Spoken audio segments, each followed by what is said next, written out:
So we're currently doing a production called The Trojan Women.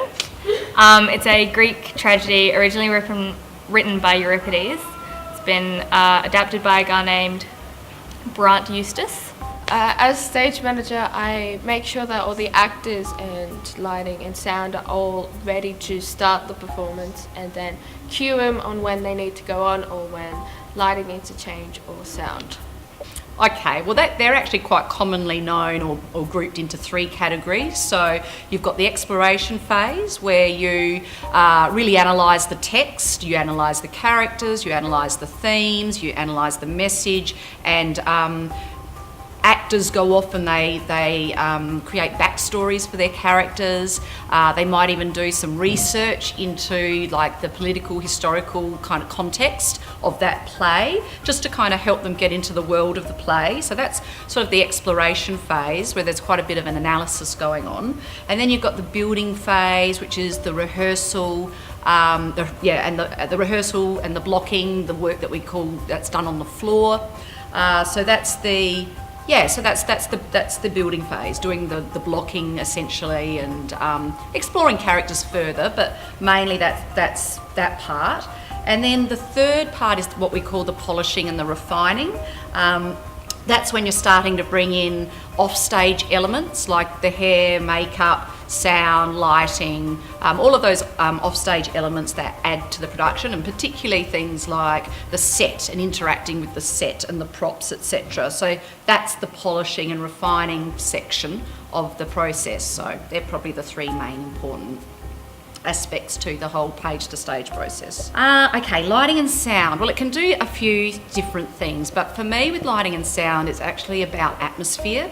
And you are trying to generate something that's a bit more intangible, almost sort of poetic, if you like. So that which can really add to a production. I mean, the clues are in the text. You don't just do it for the sake of it. You don't just have bright lights because you want your set to look pretty or whatever, but it has to serve, again, the story, the playwright's intention, and connect to the vision. But at the end of the day, I reckon it really contributes to the story and the atmosphere. So the set pieces you see here weren't originally the colours that they are now. We had to paint them. We spent a good afternoon doing that, and this has just contributed to the overall look of the play and the feeling that you get seeing the set and being on the set. And this is an example of a prop we had to make.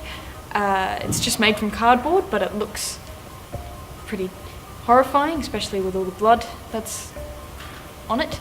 And props are really important because not only, if in the script it says Menelaus is holding a dagger, kind of needs to be holding a dagger, but it gives good keys into different characters and helps with understanding.